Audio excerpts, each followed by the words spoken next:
ابن عباس کہتے ہیں کہ دعا میں قافیہ بندی سے پرہیز کرنا، یعنی پوئٹری نہیں بنا لیں دعا کو، کیونکہ میں نے رسول اللہ صلی اللہ علیہ وسلم اور آپ کے صحابہ کو پایا کہ وہ ہمیشہ اس سے اجتناب کرتے تھے. پھر اسی طرح دعا میں مبالغے سے پرہیز کرنا چاہیے. رسول اللہ صلی اللہ علیہ وسلم نے فرمایا ان قریب اس امت میں ایسے لوگ آئیں گے جو طہارت اور دعا میں مبالغہ کریں گے. طہارت میں مبالغہ کیا ہے کہ اب جیسے وضو کرنا ہے نا، تو اس کے لیے اتنا پانی گرانا اور دھوتے چلے جانا اور بار بار دھونا کہ ابھی صاف نہیں ہوئے، ابھی میرا خیال ہے ہم پاک نہیں ہوئے. نہیں، اس میں انسان کو اعتدال اختیار کرنا چاہیے. نبی صلی اللہ علیہ وسلم تھوڑے سے پانی سے پورا وضو کر لیا کرتے تھے. اور اسی طرح دعا میں مبالغہ آرائی جو ہے وہ بھی پسندیدہ نہیں ہے. پھر اپنے گناہوں کا اعتراف کر کے توبہ استغفار کر کے دعا کرے. نبی صلی اللہ علیہ وسلم نے فرمایا ایک بندے نے گناہ کیا اور کہا اے میرے رب میں نے گناہ کیا تو مجھے بخش دے. اس کے رب نے فرمایا کیا میرا بندہ جانتا ہے کہ اس کا کوئی رب ہے اور گناہ کی وجہ سے سزا بھی دیتا ہے؟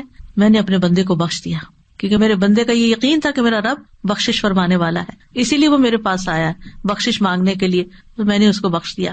دعا کرنے والے کو پہلے اپنے لیے دعا کرنی چاہیے، پھر اپنے قریب والوں کے لیے، پھر دور والوں کے لیے.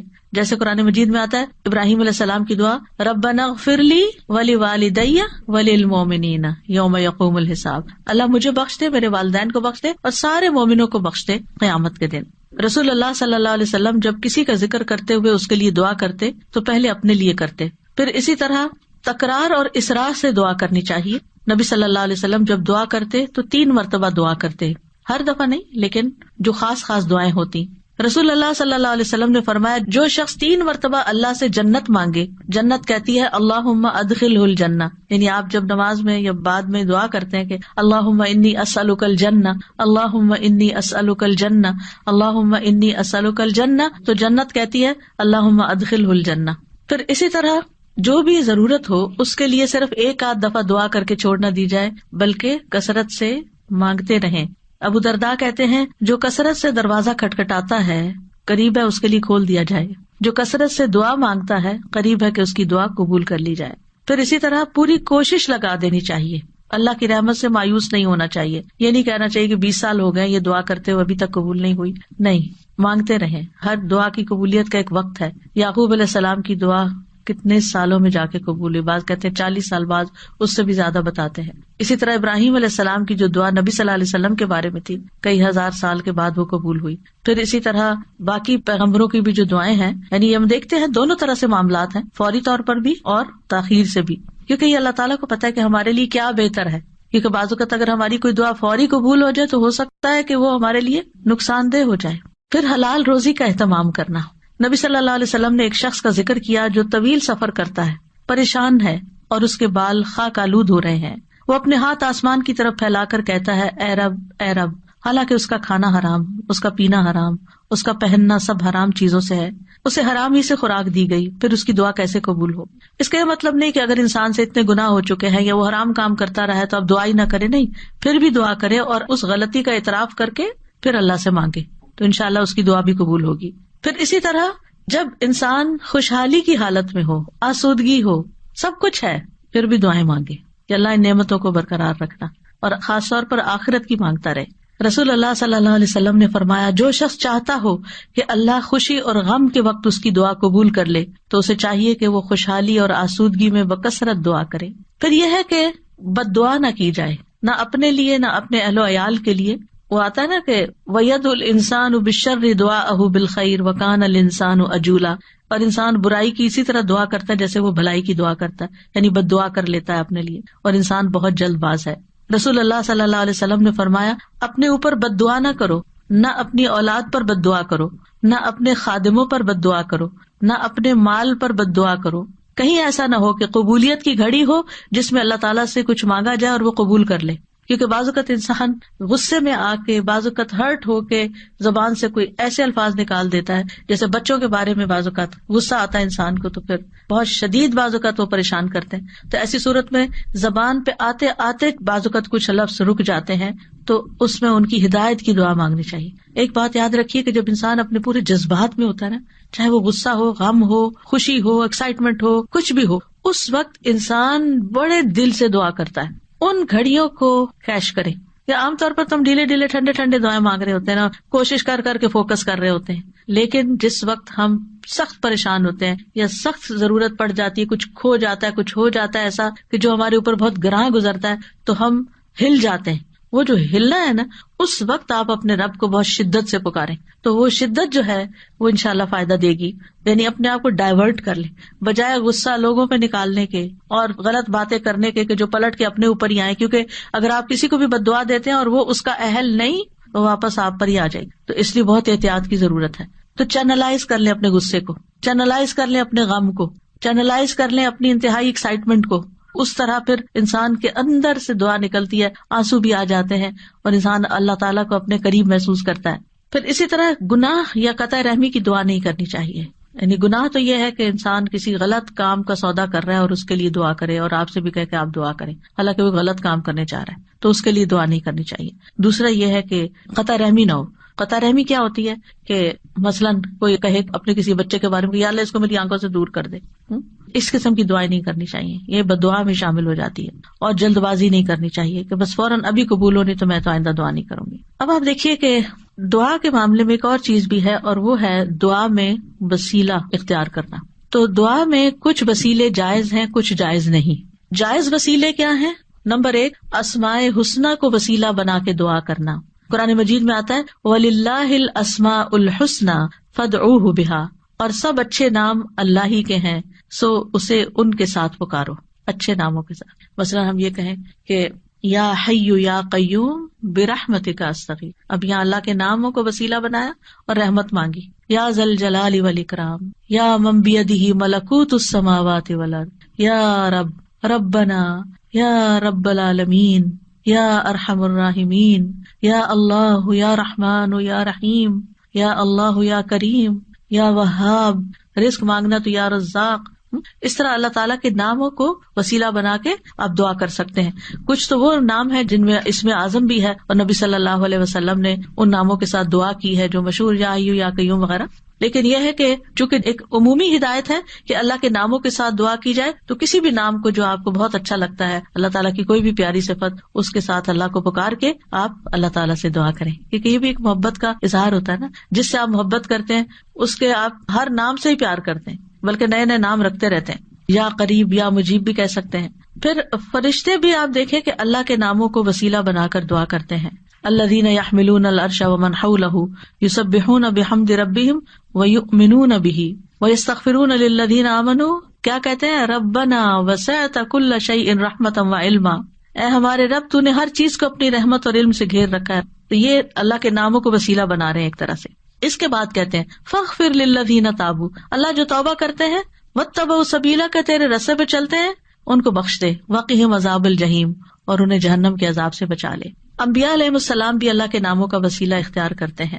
حضرت سلیمان نے عرض کیا تھا قال رب اغفر لی وہب لی ملکا لا ينبغی لأحد من بعدی انک انت الوہاب. تو بہت عطا کرنے والا ہے، تو مجھے بھی عطا کر. پھر اسی طرح یوسف علیہ السلام نے دعا کی تھی رب قد آتیتنی من الملک وعلمتنی من تأویل الاحادیث فاطر السماوات والارض انت ولی فی الدنیا والآخرہ توفنی مسلما والحقنی بالصالحین. تو یہاں پر فاطر السماوات والارض یہ اللہ تعالیٰ کے نام لیا گیا ہے. نبی صلی اللہ علیہ وسلم کو بھی جب کوئی مشکل پیش آتی تو آپ فرماتے یا حی یا قیوم برحمتک استغیث. اور یہ قبولیت کے اسباب میں سے ہے اللہ کے ناموں کے ساتھ دعا کرنا جو ہے. رسول اللہ صلی اللہ علیہ وسلم مسجد میں داخل ہوئے تو دیکھا گیا کہ ایک شخص نے اپنی نماز پوری کر لی اور تشہد میں بیٹھا ہے اور کہہ رہا ہے اللہم انی اسألک یا اللہ الاحد الصمد الذی لم یلد ولم یولد ولم یکن لہ کفوا احد ان تغفر لی ذنوبی انک انت الغفور الرحیم. آپ صلی اللہ علیہ وسلم نے 3 بار فرمایا اس کو بخش دیا گیا ہے. یعنی اس دعا کے ساتھ آپ دیکھیں کہ اس میں اخلاص بھی ہے نا. یا اللہ الاحد الصمد الذی لم یلد ولم یولد ولم یکن لہ کفوا احد، یہ سورۃ اخلاص کا حصہ ہے. ان تغفر لی ذنوبی، میں توحید خالص کا اقرار کر کے اپنے گناہوں کی معافی مانگتا ہوں. پھر یا ذی الجلال والاکرام کو لازم پکڑ لینا چاہیے. نبی صلی اللہ علیہ وسلم نے فرمایا ان ناموں کے ساتھ چمٹے رہو، یعنی روزانہ ان ناموں کے ساتھ اللہ تعالیٰ سے دعا کرنی چاہیے. پھر یہ کہ ادب کے ساتھ اس کی صفت بیان کرتے ہوئے دعا کرنی چاہیے. پھر رب کے وسیلے سے دعا کرنی چاہیے. یعنی ابو درداء کہتے ہیں اللہ تعالیٰ مومنوں پر رحم فرمائے وہ مسلسل یہی کہتے رہے ربنا ربنا ربنا ربنا، یہاں تک کہ ان کی دعا قبول کر لی گئی. اپنے نیک اعمال کو وسیلہ بنا کے دعا کرنا، یعنی یہ وسیلہ دے سکتے ہیں ہم.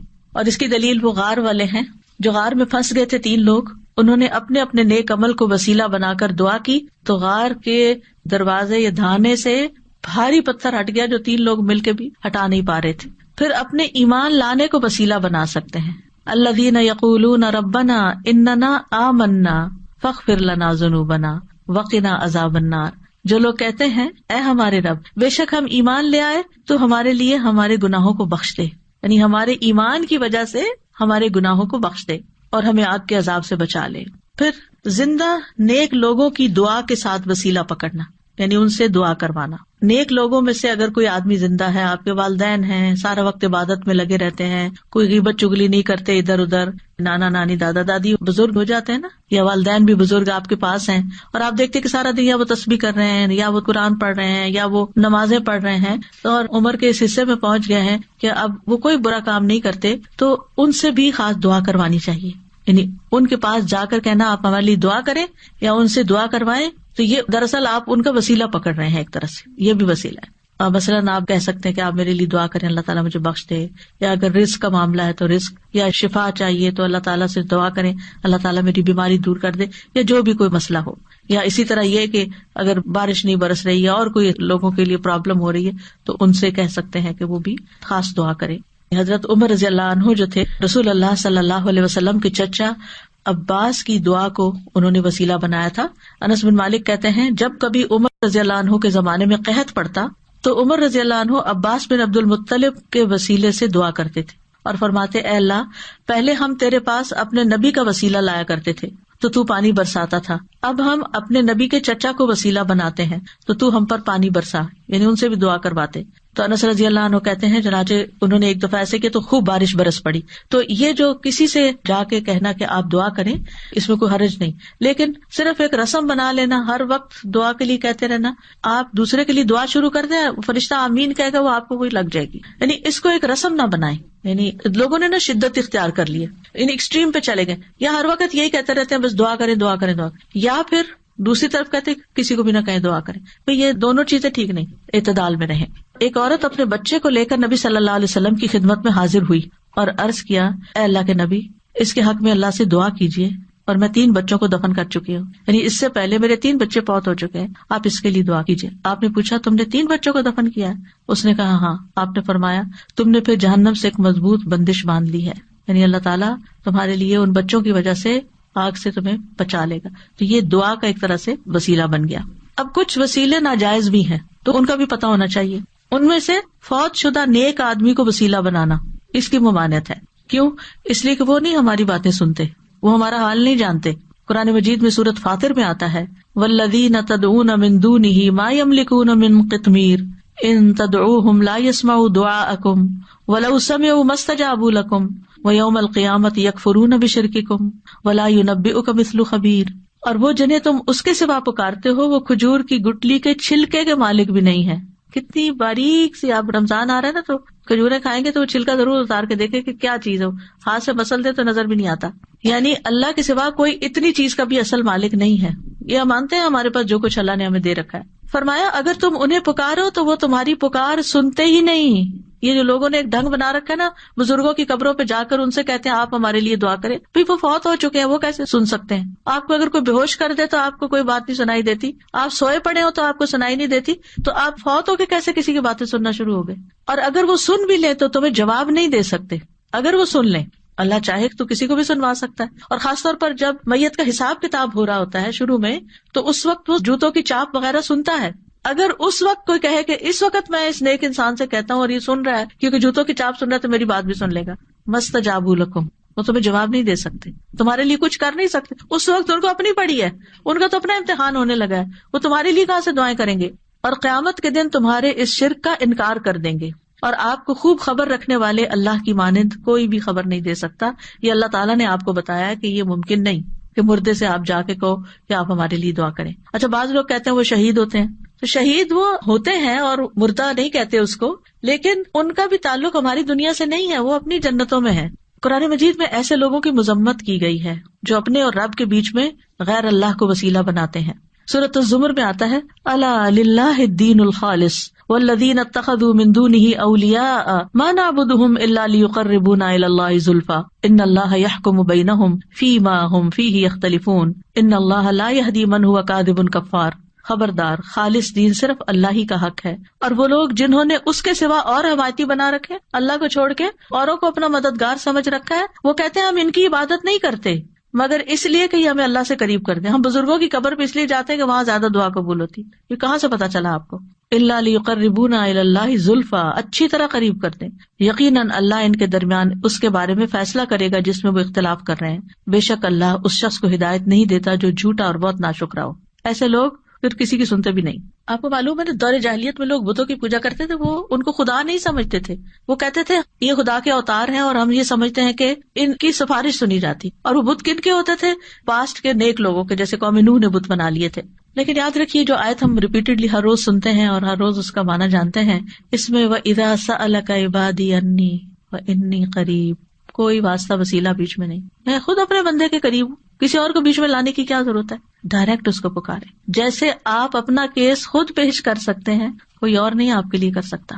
جو چوٹ آپ کو لگی ہوئی ہے، جو غم آپ کے دل میں ہے، وہ کسی اور نے نہیں ایکسپیرینس کیا. لہٰذا اس دکھی ٹوٹے دل کے ساتھ جب اللہ سے مانگیں گے تو کیوں نہیں سنے گا؟ ضرور سنے گا. اب دعا کی قبولیت کے کچھ اوقات. اگرچہ انسان ہر وقت دعا کر سکتا ہے، لیکن کچھ ٹائم دوسرے ٹائمز کی نسبت زیادہ قبولیت والے ہوتے ہیں، جن میں سب سے پہلے آذان. حدیث میں آتا ہے آذان اور اقامت کے درمیان دعا رد نہیں کی جاتی، لیکن پہلے آپ اذان کا جواب دیں، اذان کے بعد والی دعا پڑھیں، درودشی پڑھیں اور پھر مانگیں، قبول ہو جائے گی. پھر فرض نمازوں کے بعد، سبحان اللہ، ہر روز 5 دفعہ فرض نماز ادا کرتے ہیں، اس کے فوراً بعد دعا قبول ہوتی ہے. ابو امامہ کہتے ہیں رسول اللہ صلی اللہ علیہ وسلم سے پوچھا گیا کون سی دعا زیادہ قبول ہوتی ہے؟ آپ نے فرمایا رات کے آخری حصے میں اور فرض نمازوں کے بعد مانگی جانے والی دعا. اس میں دونوں طریقے سے آپ مانگ سکتے ہیں. ایک سلام پھیرنے سے پہلے جہاں رب جل نہیں پڑھتے ہیں وہاں بھی اپنی دعائیں مانگ سکتے ہیں، اور دوسرے سلام کے بعد بھی یاد آئے تو اس وقت بھی مانگ سکتے ہیں. پھر دوران سجدہ رسول اللہ صلی اللہ علیہ وسلم نے فرمایا جہاں تک سجدے کا تعلق ہے تو اس میں خوب دعا کرو، یہ دعا اس لائق ہے کہ تمہارے حق میں قبول کی جائے. اور سجدے کی حالت میں انسان اللہ کے بہت قریب ہوتا ہے تو اس سے خوب دعا کرنی چاہیے.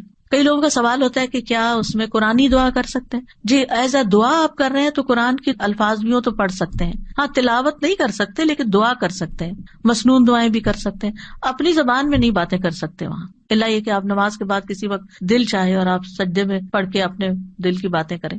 پھر رات کا آخری حصہ، فجر کی اذان سے پہلے کا وقت، نبی صلی اللہ علیہ وسلم نے فرمایا تمام اوقات سے زیادہ بندہ پچھلی رات میں رب کے سب سے زیادہ قریب ہوتا ہے. بس اگر تم سے ہو سکے تو تم اس گھڑی کو یاد کرنے والوں میں سے بن جاؤ تو ضرور بن جاؤ، یعنی اس وقت تم ضرور اللہ کو یاد کرو، اس وقت دعائیں کرو. پھر جمعہ کے دن ایک خاص گھڑی. ابو ہریرہ روایت کرتے ہیں رضی اللہ عنہ کہ رسول اللہ صلی اللہ علیہ وسلم نے جمعہ کے دن کا تذکرہ کیا. آپ نے فرمایا اس میں ایک گھڑی ایسی ہے کہ کوئی مسلمان بندہ نماز پڑھتے ہوئے اللہ سے جو بھی مانگتا ہے اسے ضرور عطا کر دیا جاتا ہے. اب یہ کون سی گھڑی ہے؟ اس کے بارے میں ایک تو یہ اوپینین ہے کہ دن کا کوئی بھی حصہ ہو سکتا ہے. دوسرا یہ ہے کہ امام جب خطبے کے لیے ممبر پر آ جاتا ہے. پھر ایک یہ کہ عصر کے بعد سے لے کے مغرب کے بیچ میں آتی ہے. پھر لیلۃ القدر میں دعا کرنا. عرفہ کے دن حاجیوں کے لیے، عرفہ کا دن ہم بھی کر لیں تو کیا حرج ہے؟ اگر ان کی سنی جا رہی تو رب ہماری بھی سن رہا ہے، لیکن وہ تو چونکہ مشقت اٹھا کے وہاں پہنچے ہیں تو اس لیے وہ زیادہ قریب ہیں. نبی صلی اللہ علیہ وسلم نے فرمایا بہترین دعا وہ ہے جو عرفہ کے دن مانگی جائے. حضرت عائشہ کہتی ہے کہ رسول اللہ صلی اللہ علیہ وسلم نے فرمایا اللہ عرفہ کے دن سے زیادہ کسی دن اپنے بندوں کو آگ سے آزاد نہیں کرتا اور اللہ اپنے بندوں کے قریب ہوتا ہے. پھر فرشتوں کے سامنے اپنے بندوں پر فخر فرماتے ہوئے کہتا ہے یہ سارے بندے کیوں آئے ہیں یہاں، گھر بار چھوڑ کے، مال خرچ کر کے، اتنی تکلیف اٹھا کے یہاں کس لیے جمع ہے؟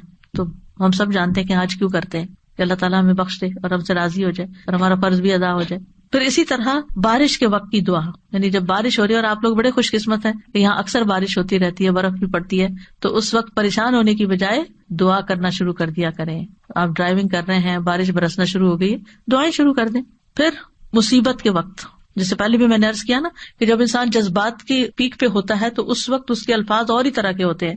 رسول اللہ صلی اللہ علیہ وسلم نے فرمایا اگر مسلمان پر کوئی مصیبت آئے اور وہ اللہ کے حکم کے مطابق کہے انا للہ و انا الیہ راجعون اللہم اجرنی فی مصیبتی واخلف لی خیرا منہا، اے اللہ مجھے میری مصیبت میں اجر دے اور میرے لیے اس کا بہترین نعم البدل عطا فرما، تو اللہ اس کو اس سے بہتر عطا فرماتے ہیں۔ اور جب بھی دل پہ غم کی گھٹا چھائے کسی بھی تکلیف کی وجہ سے، دیر اینڈ دین یہی دعا کیا کریں، اللہم اجرنی فی مصیبتی واخلف لی خیرا منہا، اللہ اس مصیبت پر تو مجھے اجر دے اور اس سے بہتر نعم البدل عطا کر دے۔ پھر اسی طرح زمزم پیتے وقت رسول اللہ صلی اللہ علیہ وسلم نے فرمایا زمزم کا پانی اس مقصد کے لیے ہے جس کے لیے وہ پیا جائے۔ پھر تلاوت قرآن کے بعد کی دعا، پھر مرغ کی آواز سنتے وقت کیونکہ اس وقت وہ فرشتے کو دیکھ رہا ہوتا ہے، پھر مریض اور میت کے پاس رسول اللہ صلی اللہ علیہ وسلم نے فرمایا جب تم مریض یا میت کے پاس جاؤ تو اچھی بات کہا کرو کیونکہ فرشتے تمہاری بات پر آمین کہیں گے، یعنی اس وقت دعائیں کرنی چاہیے۔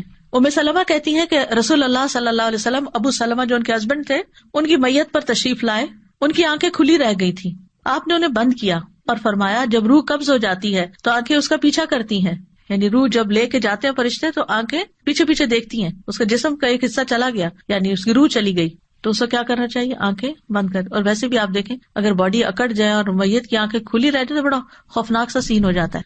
اسی دوران گھر کے کچھ لوگ رونے چیخنے لگے تو آپ نے فرمایا اپنے متعلق خیر ہی کی دعا مانگا کرو، رونے کا فائدہ نہیں، اچھی دعا مانگو کیونکہ فرشتے تمہاری دعا پر آمین کہتے ہیں۔ پھر وہ لوگ جن کی دعائیں قبول ہوتی ہیں ان میں مجاہد فی سبیل اللہ اور حج اور عمرہ کرنے والا۔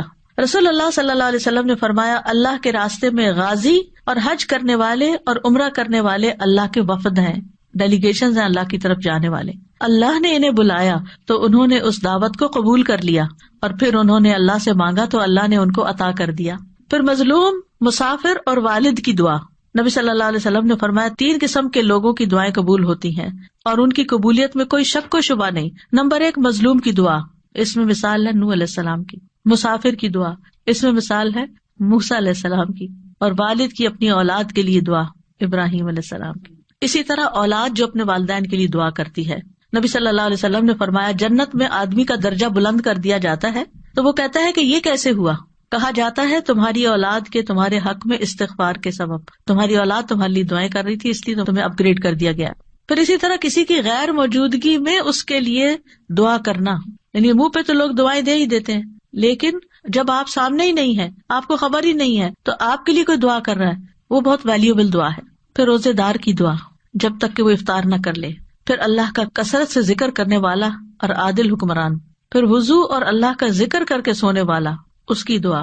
وہ شخص جو رات کو آنکھ کھلنے پر یہ دعا پڑھے، اس کے کارڈ بھی چھپے ہوئے ہیں، لا الہ الا اللہ وحدہ لا شریک لہ لہ الملک و لہ الحمد وہو علی کل شیء قدیر الحمد للہ وسبحان اللہ ولا الہ الا اللہ واللہ اکبر ولا حول ولا قوۃ الا باللہ ثم قال، پھر کہے اللہم اغفر لی، اے اللہ مجھے بخش دے، یا پھر کوئی اور دعا مانگے تو وہ بھی قبول ہوگی۔ پھر اگر وہ وضو کرے اور نماز پڑھے تو اس کی نماز قبول ہو جائے گی۔ پھر وہ لوگ ہیں جن کی دعا قبول نہیں ہوتی، قرآن مجید میں آتا ہے فادعوا وما دعاء الکافرین الا فی ضلال، فادعوا تم دعا کرو اور کافروں کی دعا تو اکارت ہی ہے، کیونکہ وہ اللہ سے تھوڑی مانگتے ہیں، کوئی جیزس سے مانگ رہا ہے اور کوئی بتوں سے مانگ رہا ہے اور کوئی کسی سے۔ اللہ کے لیے تو مخلص ہو کے اخلاص کے ساتھ دعا کرتے ہی نہیں ہے، اور اخلاص والی دعا کیا ہے؟ جو ہر شرک سے پاک ہو۔ پھر جو لوگ نیکی کا حکم نہ دیں اور برائی سے نہ روکیں، ان کی دعائیں قبول نہیں ہوتی۔ عائشہ رضی اللہ تعالیٰ عنہ کہتی ہیں ایک مرتبہ رسول اللہ صلی اللہ علیہ وسلم میرے پاس تشریف لائے تو مجھے آپ کے چہرے سے محسوس ہوا کہ آپ کی طبیعت میں کچھ گھٹن ہے۔ آپ نے وضو کیا اور کوئی بات کیے بغیر واپس چلے گئے۔ میں نے حجروں سے قریب ہو کر سنا تو آپ فرما رہے تھے، اے لوگو، بے شک اللہ عز و جل فرماتا ہے کہ نیکی کا حکم دیا کرو اور برائی سے روکا کرو، اس سے پہلے کہ تم مجھے پکارو اور میں تمہاری دعائیں قبول نہ کروں، تم مجھ سے سوال کرو اور میں تمہیں کچھ عطا نہ کروں، تم مجھ سے مانگو اور میں تمہیں نہ دوں۔ پھر اسی طرح ناسمجھ کو مال یا اختیار دینے والے کی دعا، قرآن مجید میں آتا ہے وَلَا تُؤْتُوا السُّفَهَاءَ أَمْوَالَكُمْ، یعنی بے وقوفوں کو اپنے مال مت دو، یعنی جن میں ان کو مینج کرنے کی صلاحیت نہیں ہے، نہ تجربہ کار لوگ، ان کو نہیں دو، پیسے ضائع کر دیں گے۔ تو بہرحال یہ کچھ آداب تھے، اور اس کے ساتھ ہی یہ کہ کون سے لوگ ہیں جن کی دعائیں قبول ہوتی ہیں، کون سے اوقات ہیں، کون سی جگہ ہیں، اور آخر میں یہ کہوں گی کہ ہمیں اللہ تعالیٰ سے کثرت سے دعا کرنی چاہیے، اس سے مانگتے رہنا چاہیے کیونکہ ہم محتاج ہیں۔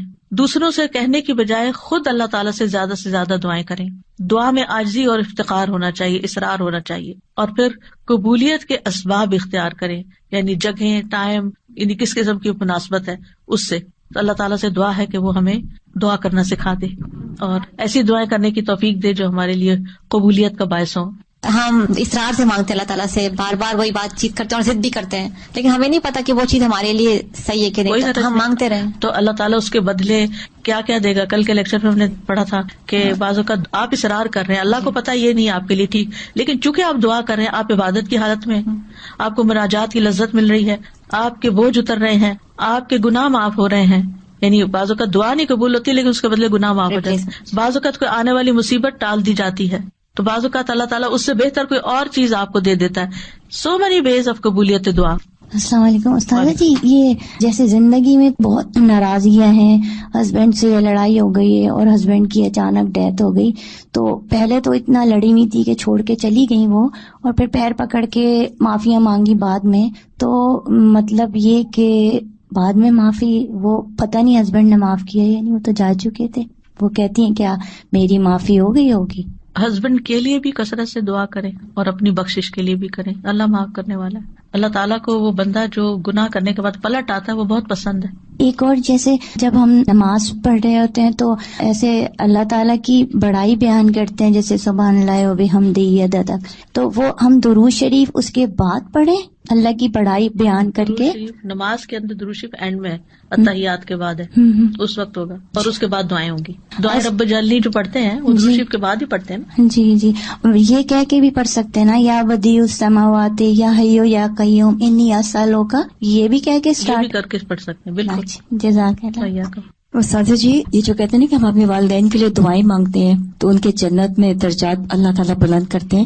الحمدللہ ہم سب کی یہی ہوتا ہے کہ ہمارے ماں باپ اللہ کی رحمت سے وہاں ہو، نہ ہو تو پھر کہاں کیا ہوتا ہے، نکل آئیں گے جہاں کسی اور مشکل میں ہے تو ان کی پھر لگتی ہے. ایمان کے ساتھ تو امید ہے نا یہی. انشاءاللہ امید تو بالکل سب کو یہی ہوتی ہے کہ وہاں ہے، لیکن ہاں، لیکن یہ کہ اگر کہیں اللہ نہ کرے کہ کہیں اور بھی ہیں یا ان کا حساب سخت ہو رہا ہے یا کوئی اور ایسی مسئلہ آ گیا ان کو، تو اس سے نکل آئیں گے دعاؤں کی بدولت. آپ نے دیکھا ہوگا کئی لوگ خواب میں آتے ہیں اور خواب میں آ کے کہتے ہیں ہمارے لیے دعا کرو یا ہمارے لیے صدقہ کرو، یا اپنی کوئی پریشانی بتاتے ہیں، یا آپ ان کو برے حال میں دیکھتے ہیں تو پھر آپ ان کے لیے صدقہ اور دعا وغیرہ کرتے ہیں.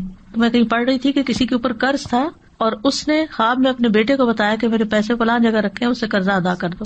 تو یہ اللہ کی مدد ہی ہوتی ہے. تو اچھے حال میں بھی انسان دیکھتا ہے، اچھے حال میں بھی دیکھتا ہے تو انشاءاللہ اچھے ہوں گے.